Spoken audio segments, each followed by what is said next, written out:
আসসালামু আলাইকুম। লামিস ব্লগে আপনাদের সবাইকে ওয়েলকাম জানাচ্ছি। আমি জান্নাতুল লামিয়া। আশা করি সবাই ভালো আছেন এবং সুস্থ আছেন। আলহামদুলিল্লাহ, আমিও ভালো আছি। সকাল সকাল রান্নাঘরে চলে এসেছি সকালে নাস্তা বানানোর জন্য, আর তাই প্রথমেই বসিয়ে দিয়েছি ভাজিটা। অপরদিকে আমি রুটি বানাবো, তাই জন্য রুটির কাইটাও আমি করে নিয়েছি। এবার রুটিগুলোও করে নেব। আমি যখনই রুটি বানাই তখনই আমার সবার আগে ভাবির কথা মনে হয়। ভাবি মানে হচ্ছে আমার যা। উনি এত সুন্দর করে রুটি বানায়, আর আমি শুধু চেয়ে চেয়ে দেখি আর অবাক হই। সব রুটিগুলো একদম একই সাইজের হয়। ইনশাল্লাহ কোনো একদিন আপনাদেরকেও দেখিয়ে দেব ভাবির হাতের রুটিগুলো কেমন হয় দেখতে। তবে আমি কিন্তু এত ভালো করে রুটি বানাতে পারি না। আমার আনাড়ি হাতের রুটিগুলো দেখতে খুব একটা ভালো হয় না, মানে চলে আর কি। তারপর রুটিগুলো আমি সেঁকে নিচ্ছি। আজকে ছিল শুক্রবার। আমার হাজবেন্ড আজকে বাড়িতেই ছিল। আমাদের একটা ছেলে আছে, ওর নাম আরহাম খান। 2.5 বছর বয়স ওর। বাবু আর বাবুর বাবা দুজনেই এখনও ঘুমোচ্ছে। আর এদিকে দেখুন, রুটিটা ফুলতেই যাচ্ছে না। কেন জানি না, প্রথম রুটিটা আমার কাছে কখনোই ফুলতে চায় না। এটা কেন হয় আপুরা বলুন তো? কিন্তু এই যে দ্বিতীয় রুটি থেকে কিন্তু সবগুলো রুটি বেশ ভালোভাবে ফুলে ওঠে।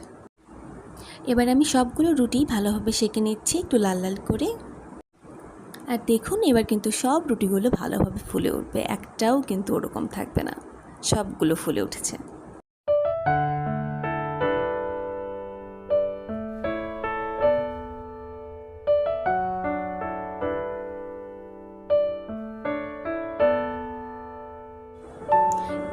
এরই মধ্যে আরহামের বাবা উঠে পড়েছে, কিন্তু আরহাম কিন্তু এখনও ওঠেনি। আসলে ও রাতে ঘুমোতে একটু দেরি করে, তাই জন্য সকালে 10টা সাড়ে 10টা বাজিয়ে দেয় ঘুম থেকে উঠতে।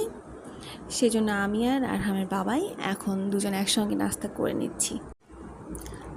বেশ কিছুক্ষণ পর আরহামও উঠে পড়েছিল, তারপর ওকে খাইয়ে দিয়েছি। আর এখন ওর বাবা ওর চুল কাটতে বাইরে নিয়ে গিয়েছে। আর আমি আমার ড্রয়িং রুমের যে সিটিং এরিয়াটা আছে সেটা একটু গুছিয়ে নিচ্ছি। আর আমার আপু ভাইয়া আর আন্টিদের কাছে একটা ছোট্ট রিকোয়েস্ট জানাচ্ছি, আমার এই ভিডিওটি যদি আপনাদের একটুও ভালো লেগে থাকে তাহলে প্লিজ ভিডিওটিতে একটি লাইক দিয়ে যাবেন, আর আমার চ্যানেলটিকে প্লিজ সাবস্ক্রাইব করবেন। তো এই যে আমি গুছিয়ে নিচ্ছি, কিন্তু আসলে গুছিয়ে লাভ নেই, কারণ একটু পরেই আরহাম এসে সব আবার এলোমেলো করে দিবে। আসলে ছোট বাচ্চা থাকলে সবার বাড়িতেই মনে হয় এরকম ঘটনাটা হয়েই থাকে, তাই না? এই ভিডিওটি আমার প্রথম ভিডিও, আশা করছি আপনাদের সবার কাছে ভালো লাগবে। কিন্তু যদি কোথাও কোথাও ভুল হয়ে থাকে তাহলে প্লিজ বিষয়টি ক্ষমা সুন্দর দৃষ্টিতে দেখবেন।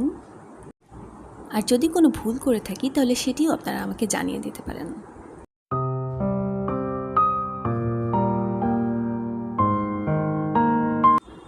রুমগুলো গুছিয়ে নিয়ে আর একটু দেরি করিনি, তাড়াতাড়ি রান্নাঘরে চলে এসেছি দুপুরের রান্নার আয়োজনে। আজ যেহেতু জুম্মার দিন, তাই চেষ্টা করি রান্নাবান্না তাড়াতাড়ি শেষ করার জন্য, যেন আরহামের বাবা নামাজ থেকে আসার কিছুক্ষণ পরেই দুপুরে তিনজন একসঙ্গে খেতে বসতে পারি। আর এরই মধ্যে আরহামের বাবা নামাজে চলেও গিয়েছিল, আর আরহাম আমাকে এসে ভীষণ জ্বালাচ্ছিল। সে আমাকে কিছুতেই রান্না করতে দেবে না, আমাকে নাকি এখন তার সঙ্গে খেলা করতে হবে। আমি সব সময় মশলা কষিয়ে তারপর মাংসটা রান্না করি, কিন্তু আজ তাড়াতাড়ি রান্না করার জন্য এইভাবে মাখিয়ে বসিয়ে দেব। এমনভাবে রান্না করলেও খুব স্বাদের কিন্তু কোনো হেরফের হয় না। ভালোভাবে কষিয়ে মাংসটা রান্না করলে প্রেসার কুকারেও কিন্তু সুন্দর করে রান্না করা যায়। আমার আম্মুকে অনেক সময় দেখি যে প্রেসার কুকারে মাংসটা রান্না করছে, কিন্তু মাশাআল্লাহ মাংসটা খেতে অনেক মজা হয়।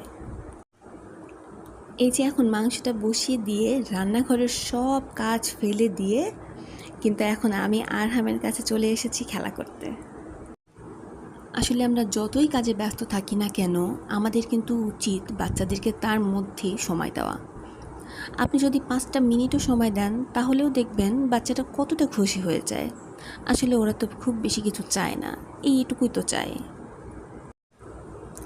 খাটের এই জায়গাটা দেখছেন, এটা তার ভীষণ পছন্দের একটা জায়গা। আমি এখানে কোনো বালিশ কুশন কিচ্ছু রাখতে পারি না। এটা নাকি তার গাড়ির রাস্তা। এই খেলার মধ্যেও কিন্তু আমি মাঝে মাঝে গিয়ে মাংসটা নেড়ে দিয়ে এসেছি। এখন একটু যে ওর সঙ্গে খেললাম, এখন বেশ অনেকটা সময় জুড়ে ও আমাকে আর জ্বালাবে না, নিজে নিজে একটু খেলাধুলো করবে। এই তো ছেলেও খুশি। এই তো আবার রান্নায় চলে এসেছি। এবার একটু মাংসটা সময় নিয়ে একটু ভালো করে কষিয়ে নেব। মাংসটা যত বেশি কষানো হবে ততই কিন্তু মাংসটা বেশি টেস্টি হবে। তো আরও বেশি একটু কষিয়ে নিয়ে তারপর ঝোলের পানিটা অ্যাড করে দেব। আজ সকাল থেকেই আকাশে মেঘ ছিল, কেমন একটা বৃষ্টি বৃষ্টি পরিবেশ। আর তাই জন্য আরহামের বাবা সকালেই বলে রেখেছে আজ কিন্তু দুপুরে খিচুড়ি চাই। তো আমিও তাই জন্য চটপট করে খিচুড়ি বসিয়ে দিলাম। এটাকে আসলে ভুনা খিচুড়ি বলা যায় না, আবার বলাও যায়। আমি এখানে কোনো মুগ ডাল দেইনি, মসুর ডাল দিয়েই করেছি। আমাদের আসলে সবারই মসুর ডাল দিয়েই খিচুড়িটা বেশি ভালো লাগে, তাই আমি শুধু মসুর ডাল দিয়েই করে নিচ্ছি। আসলে ভুনা খিচুড়ি মানে তো মুগ ডাল আর পোলাওয়ের চাল, তো কিন্তু আমি এই দুয়ের কোনোটাই ব্যবহার করিনি। আমি এখানে মসুরের ডাল আর নর্মাল যে ভাতের চালটা থাকে আমি সেটা দিয়েই খিচুড়িটা রান্না করছি। কিন্তু এই খিচুড়িটা খেতেও কিন্তু মাশাল্লাহ অনেক টেস্টি হয়। এবার কিছুক্ষণ মশলার সঙ্গে একটু চালটা ভুনা নিয়ে আমি পানিটা দিয়ে দেব। এখানে গরম পানিটা ব্যবহার করলে বেশি ভালো হতো, কিন্তু আমার কাছে আসলে গরম পানিটা করা ছিল না, তো আমি এই জন্য নর্মাল পানিটা দিয়েই করে নিচ্ছি। রান্নার কাজের ফাঁকে বাসায় আরও কিছু টুকটাক কাজ ছিল, সেগুলোও করে এলাম। আর এখন খিচুড়ির সঙ্গে খাওয়ার জন্য কিছু পটল ভেজে নিচ্ছি। আরহামের ভীষণ পছন্দ এই পটল ভাজি, ও খুব মজা করে খায় এই পটলটা। একাই একটা করে হাতে নিয়ে নিয়ে বসে খেয়ে ফেলে ও। আবার আমার বোনের বড় ছেলে যেটা আছে ওরও এটা খুবই পছন্দ। ও পটলের বিচিগুলো বেছে বেছে ও ওইগুলোই আগে খায়, ওটা ওর খুবই পছন্দ। এই তো এবার পটলগুলো আমি দুই পাশে একটু ভালোভাবে ভেজে নেব, বেশ একটু লাল লাল করে একটু কড়া করে ভাজি আমি। এরই মধ্যে কিন্তু বেশ অনেকটা সময় চলে গিয়েছে, গোসল করেছি, নামাজ পড়েছি, তারপর খাবার টেবিলে দিয়ে দিলাম। আরহাম এখনও নিজে হাতে ঠিক ভালোভাবে খাওয়াটা শিখে উঠতে পারেনি, কিন্তু ও চেষ্টা করে, আর এটুকুতেই যথেষ্ট। আর আমিও ওকে মাঝে মাঝে একা একাই খেতে দিই যে ও একটু শিখুক। তবে আজকে আমিই ওকে খাইয়ে দেব। খাওয়া নিয়ে ছেলেটা ভীষণ জ্বালাতন করে, ঠিকভাবে ভালোভাবে কিছু খেতেই চায় না। তো এই তো আরহামকে খাইয়ে দিয়ে তারপর আমরা দুজন একসঙ্গে খেতে বসেছি। আর আরহাম পাশের রুমে টিভি দেখছিল। আগে আরহামের খিচুড়িটা একদমই পছন্দ ছিল না, কিন্তু এখন খিচুড়িটা রান্না করলে আরহাম একটু খায়।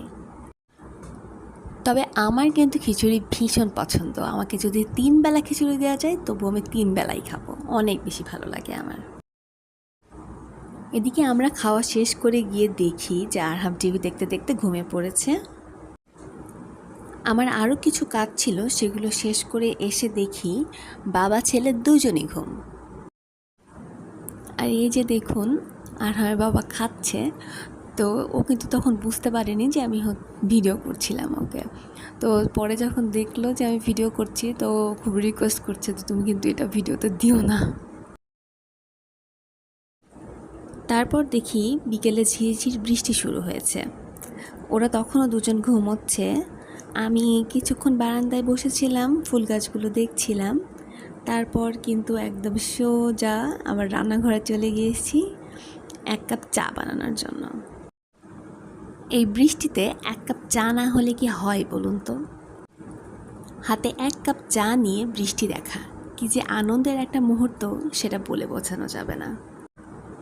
আবারও বলে নিচ্ছি, আমার ভিডিওতে যদি কোনো কিছুতে আপনাদের খারাপ লেগে থাকে তাহলে প্লিজ সেটি ক্ষমা সুন্দর দৃষ্টিতে দেখার চেষ্টা করবেন।